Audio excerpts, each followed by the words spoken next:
Fala, minha galerinha, tudo bem? Bom, conforme eu prometi, né, eu vou fazer aqui uma comparação para vocês do BTG e Banco Inter e XP, que são as três instituições financeiras que, na minha opinião, têm mais potencial de crescimento. Óbvio que tem o Nubank também, mas como o Nubank não tem capital aberto, então eu vou colocar ela de fora da análise, tá?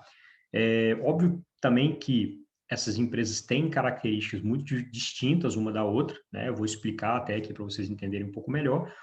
Mas eu digo assim, em termos dessa nova onda de fintechs, né, como essas empresas estão aproveitando a área digital para poder crescer de forma mais acelerada. Então, essas três empresas aqui, na minha opinião, é o que estão fazendo o melhor trabalho, né? E todas elas, no final das contas, a XP é uma corretora que vai virar banco, o Banco Inter também, né, já nasceu com característica de banco, mas está ampliando cada vez mais esse tipo de serviço, né?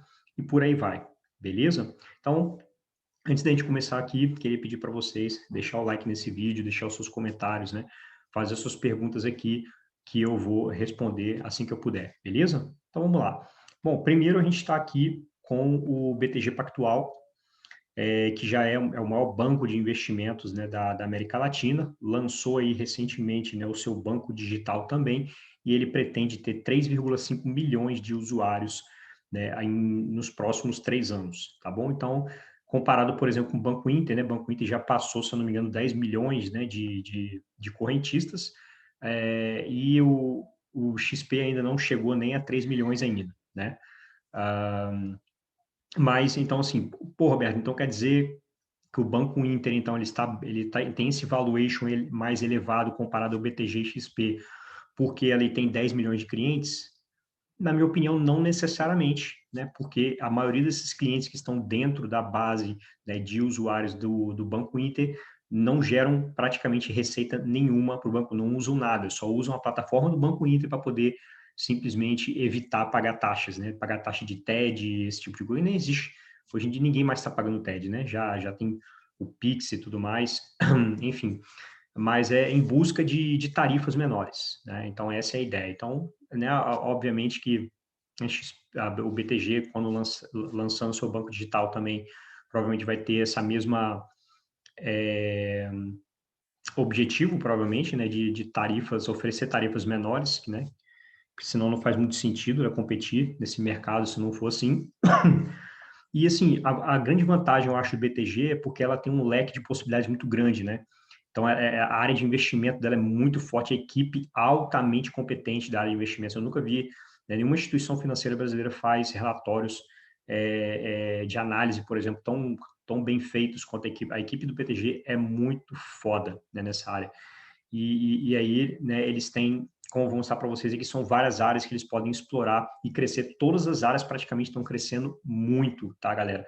Então, assim, apesar, o Banco Inter, ele cresce muito em termos de ganho de novos usuários, né? Cresce numa velocidade impressionante, cresce mais do que a XP e o BTG. Só que ela não consegue converter isso em receita na mesma proporção, na mesma velocidade com que cresce o número de clientes, porque, como eu já falei, né, a maioria está ali entrando para poder simplesmente só usufruir daquela plataforma de forma gratuita e muitos deles têm baixíssima renda, né?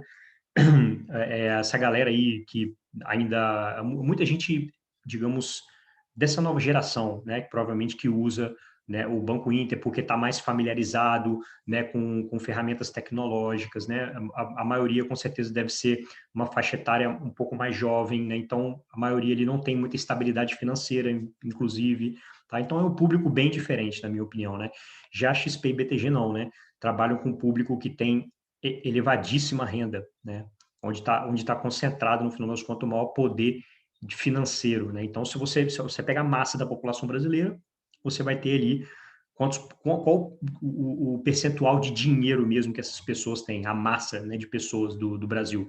Pouquíssimo dinheiro, né? Quando você pega o topo da pirâmide, a maior parte do dinheiro do Brasil está concentrado no topo da pirâmide, né? E é onde a XP e o BTG Pactual conseguem ali atuar forte, né? Então, não é à toa que se for olhar receita, lucro, rentabilidade, né, tudo isso, né, é muitíssimo maior no BTG Pactual e na XP, justamente porque com menos esforço, né, eles conseguem gerar uma receita muito grande, porque eles pegam justamente o público que consome, né, os produtos deles que eles oferecem de alta renda, né? Então, vamos lá. Então, eu estou aqui no resultado do quarto trimestre do BTG, só para vocês terem uma ideia, uma noção do que a empresa faz, né? Então, a empresa tem vários tipos de serviço, wealth management, né? Ou seja, gestão de grandes fortunas, né? O banco digital, né?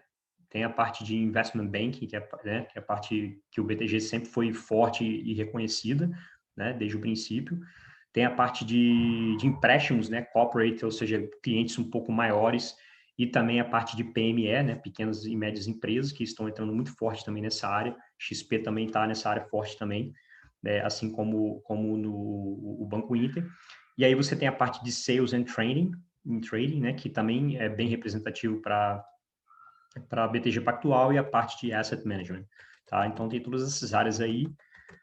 Você vê o forte crescimento orgânico, né? Você não precisou nem de aquisições incluir aqui, né? Nesses números, né? Você tem Asset Under Management, ou seja, ativos sob gestão, crescimento de 38%, né? Na comparação ano a ano, né? Wealth, na parte de Wealth, crescimento de 54%, que é onde a galera com a grana mesmo, né?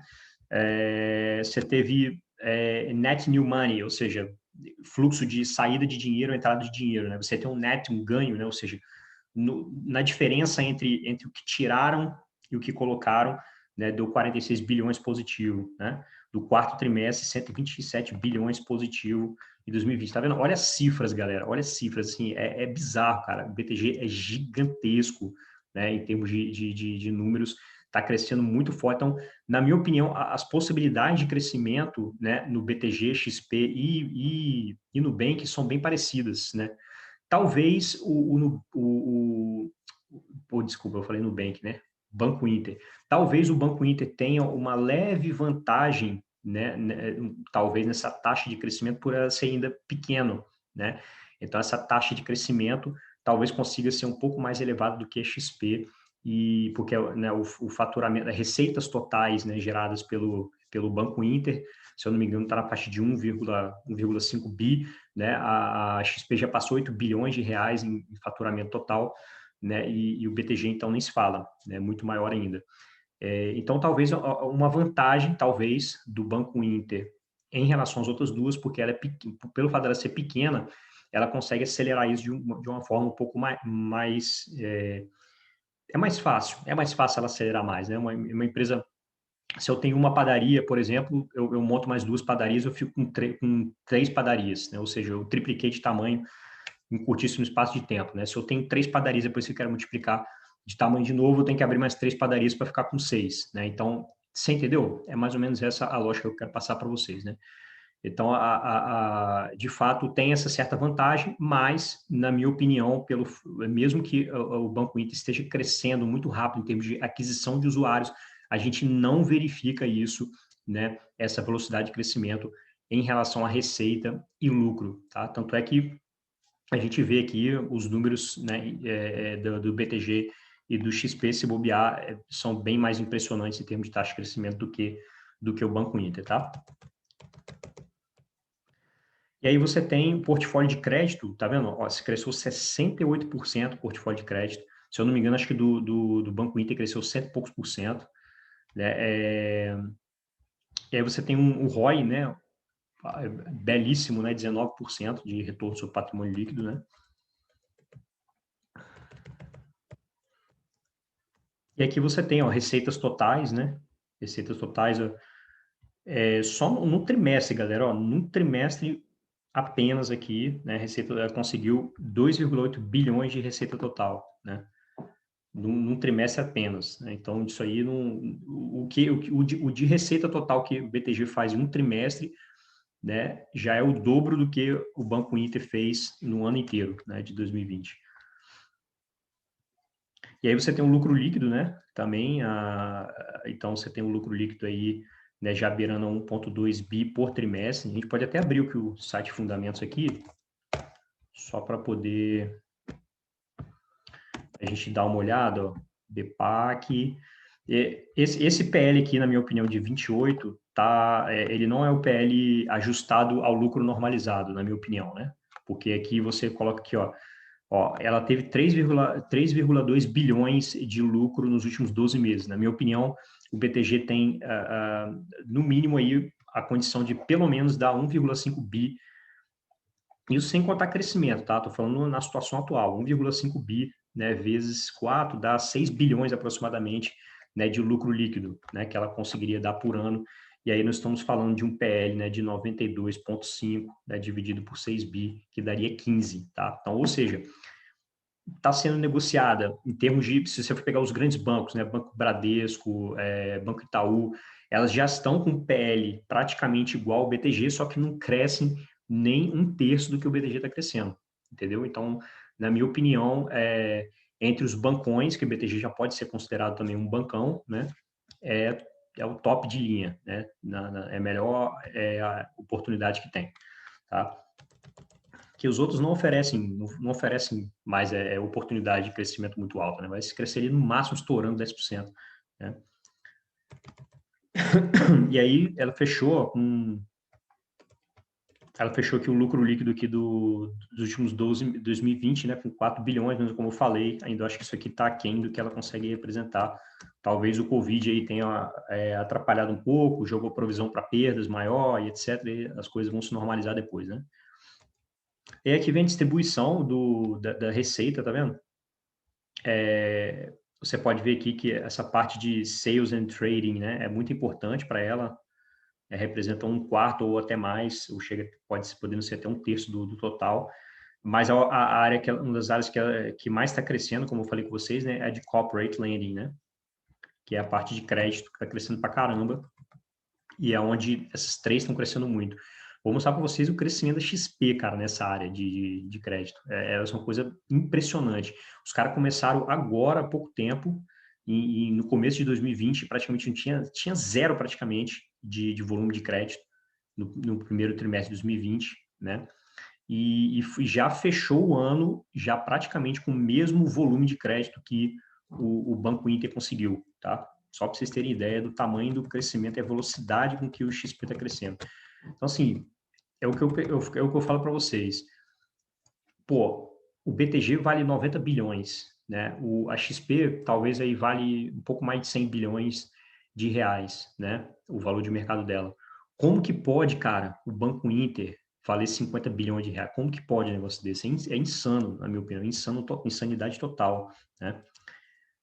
E aí você tem aqui, ó, essa área de investment bank, olha só como é que cresceu, né? A área de investimento do BTG, né? Cresceu aí 68% na comparação trimestral, 262% quando você pega o crescimento total de 2016 até 2020, né? Tá aqui a evolução aqui, ó. Então, assim, nos últimos 2 anos, você pode ver que, né, que mais que dobrou aqui, ó, os últimos 2 anos foram muito intensos, o BTG vem numa velocidade impressionante né, de execução, né, de prover novas soluções. E aí você tem a parte de corporate lending, né, que é a parte de empréstimos, como eu falei com vocês, ó, crescimento, comparação trimestral, 68%, né? Você teve aqui, isso a parte do portfólio, né? Deve ser provavelmente o volume, né? O volume de crédito cresceu 68%, e a receita, né, conquistada nesse crédito, com esse volume de crédito aqui, né, cresceu 160%, 160%, galera, na comparação trimestre a trimestre, tá? E 96% na comparação anual. Aí você tem a parte de sales and trading, né? Essa parte, ela não é tão importante em termos de crescimento, por isso que a configuração, provavelmente daqui a um tempo, né, essa configuração que vai mudar bastante. Então, no meu entendimento, acho que o sales and trading vai começar a cair em termos de percentuais para poder outras áreas tomarem um pouco mais de corpo, né? E isso aí pode até, de certa forma, ajudar a acelerar ainda mais o crescimento do BTG, né? Porque o sales and trading não é uma área que cresce tanto. E aí você tem a parte de... Para quem não entende o que é... Que você tem a informação do VaR médio diário, né, galera? Para quem não entende o que é o VaR, né? Não é aquele negócio lá do futebol, não, tá, galera? De arbitragem, não. O VAR significa em inglês Value at Risk, né? Ou seja, valor sob risco, né? Está sob risco. Então, todo banco, ele é obrigado a monitorar isso. Ele tem que monitorar. É como se fosse assim, com 95% de nível de confiança, qual é a possibilidade ali de perda, né? Qual é a perda máxima? Qual é a palavra certa é essa?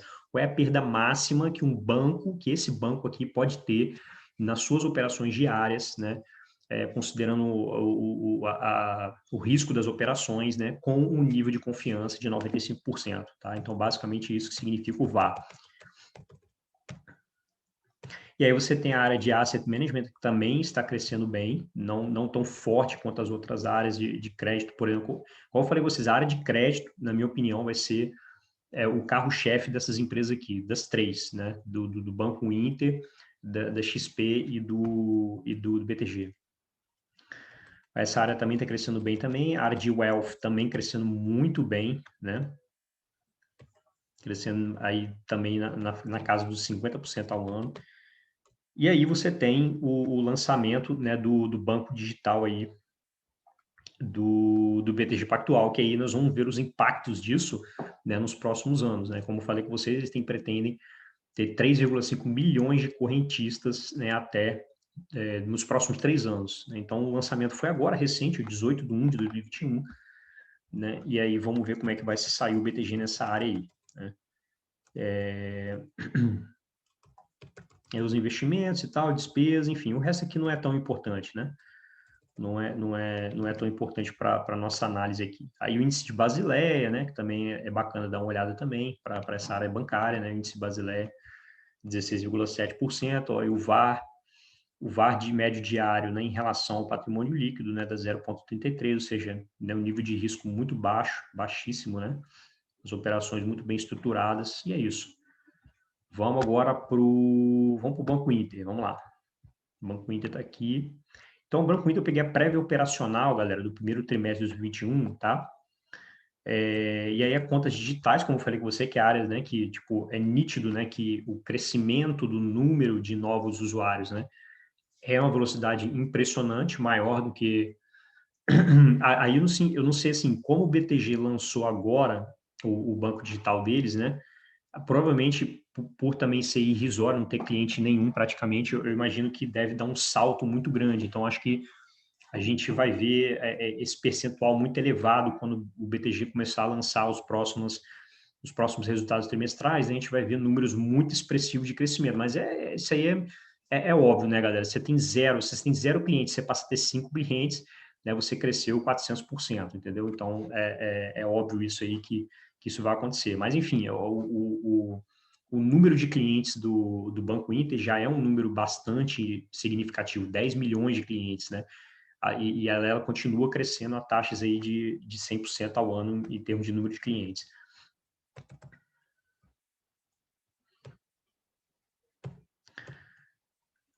E aí o clientes com saldo em conta também cresceu bastante também. A área de crédito, como falei com vocês, ó, a originação de crédito 173,7, né?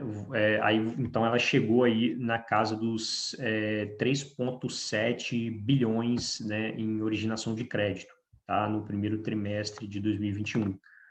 Um crescimento de 173%. Isso aí, a área do BTG de crédito, se eu não me engano, é 60 e tantos bilhões de reais, desculpa, né? 60 e tantos bilhões de reais, se eu não me engano, fechou 2020, né? Então, uma área bem robusta e vem crescendo muito ainda também.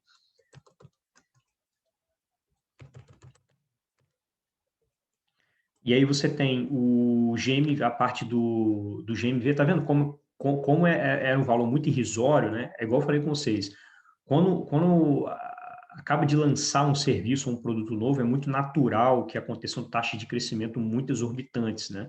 Então, aqui você tem, como é uma coisa que o Inter lançou há pouco tempo, essa parte da pessoa ter a possibilidade de fazer compras, né, através do aplicativo, aí você atingiu um GMV no primeiro trimestre de 675 milhões, o que representa um aumento de 1.648% em relação ao primeiro trimestre de 2020.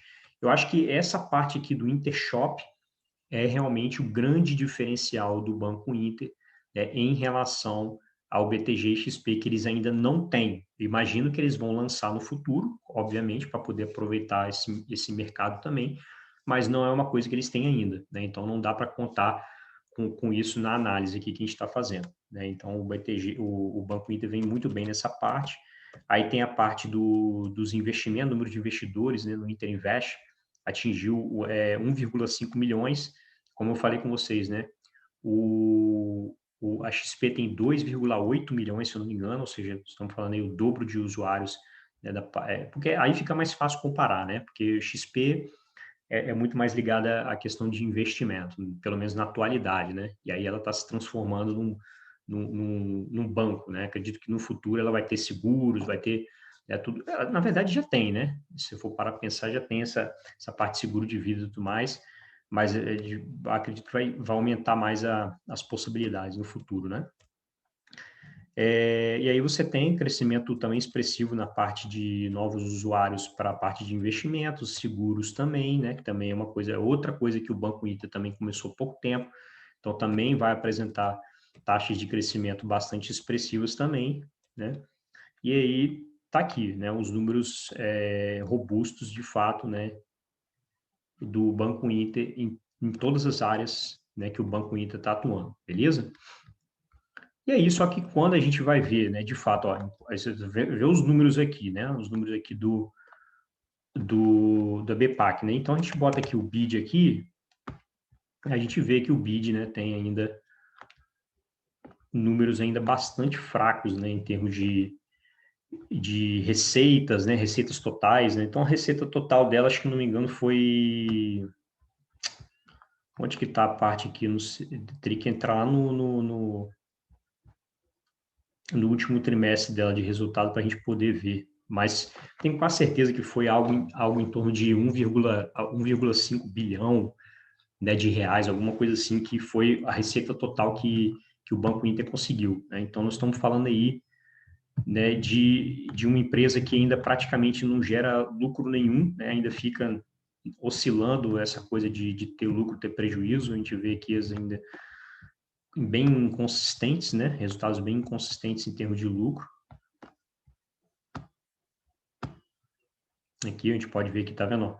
Então, praticamente não teve evolução nenhuma de lucro, né? Você teve aqui uma evolução muito boa durante um período aqui, 2019, depois a empresa começou a degringolar aqui a partir do lucro, e aí você, né, digamos que ela está nesse patamar aqui de potencial, por enquanto, de 20 milhões por trimestre, né, de lucro aí. Então, tipo, é irrisório, né, galera? É irrisório perante a XP, e a XP já ultrapassou o bilhão, já casa do bilhão também de lucro também, né, anual.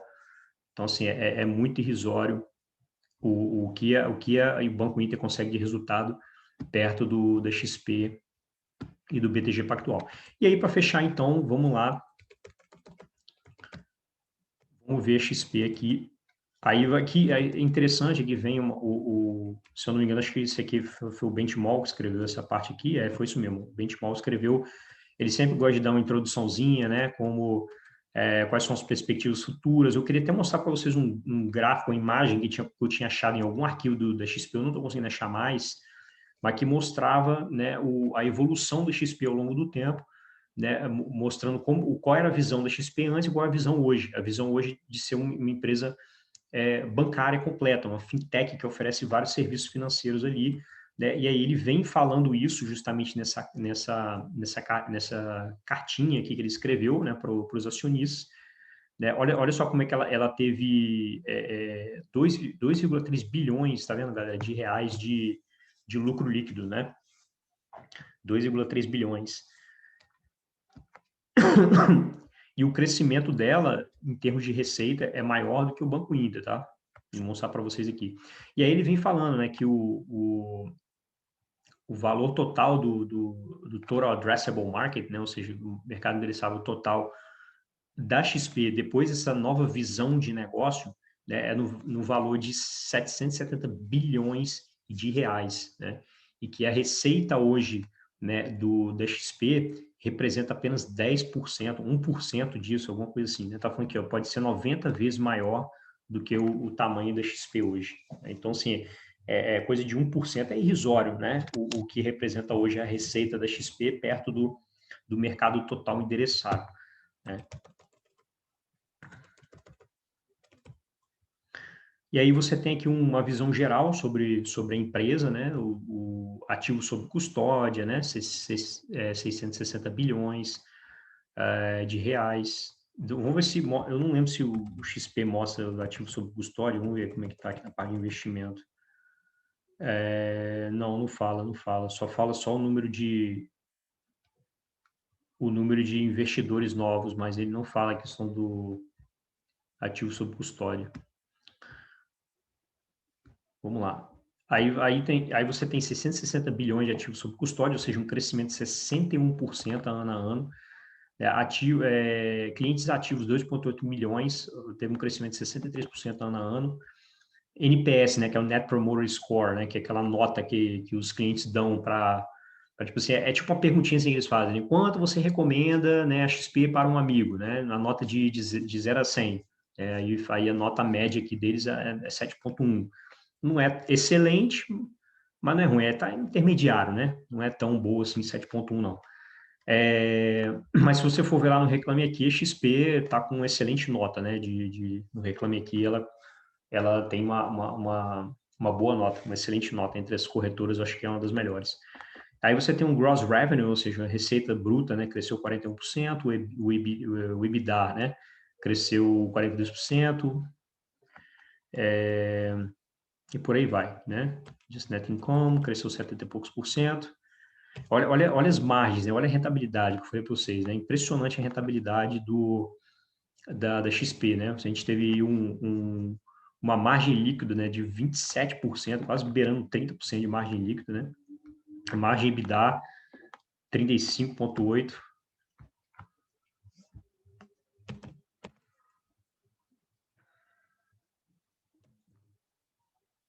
E aqui vem os resultados aqui, né? Não vou entrar muito nesse mérito não, para não ficar muito longo o vídeo. Aí vem mostrando o net inflows, né? A mesma coisa que eu mostrei lá para vocês no BTG, que ele mostra, né, o quanto teve de entrada de dinheiro, saída de dinheiro, né? No total você teve um net inflow, ou seja, teve mais gente colocando dinheiro do que tirando, e aí você tem um net positivo, né? Todo o trimestre aqui teve um net positivo. Aí mostrando aqui só de um trimestre para o outro já teve um crescimento aqui de 5%, tá vendo? De terceiro trimestre para o quarto trimestre. E aqui a parte mais impressionante que eu queria mostrar para vocês, ó. Tá vendo?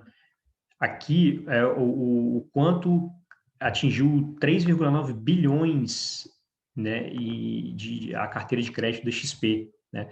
E é uma carteira de crédito de curto prazo, você pode ver aqui o que o average duration, né? O que significa isso? A média de duração, né, dos empréstimos é 3,2 anos, então uma carteira de crédito muito mais voltada para curto e médio prazo, né? Aí ele fala também que a empresa não precisa se capitalizar tanto para poder conseguir fazer esses empréstimos, que elas usam os próprios produtos que a XP lança, né? As pessoas vão economizando, por exemplo, aí que ela cita, por exemplo, o exemplo do COI, aquela porcaria que é o COI, né?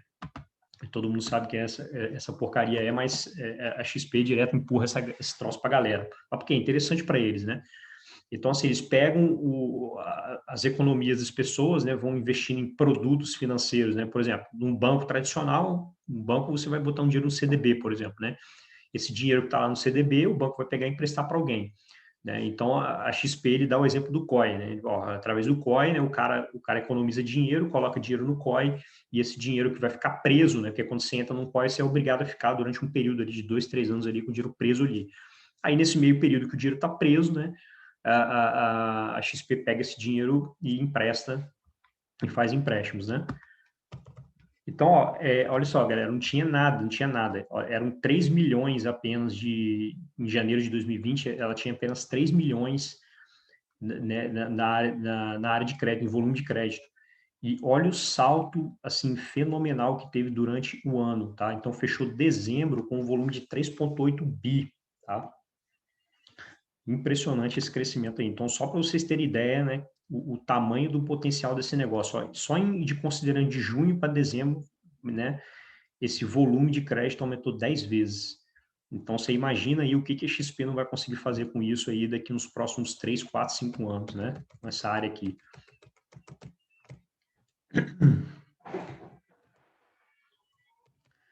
E aí, então, deixa eu ver aqui se tem mais alguma coisa. Essas partes eu já falei tudo já, né? De revenue e tal. A parte institucional, né? O revenue institucional cresceu bem também.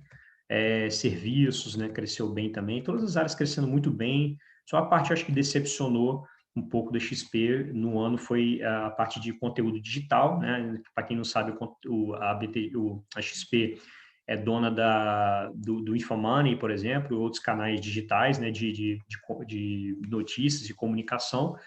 E aí ela usa esses canais para poder aumentar a canalidade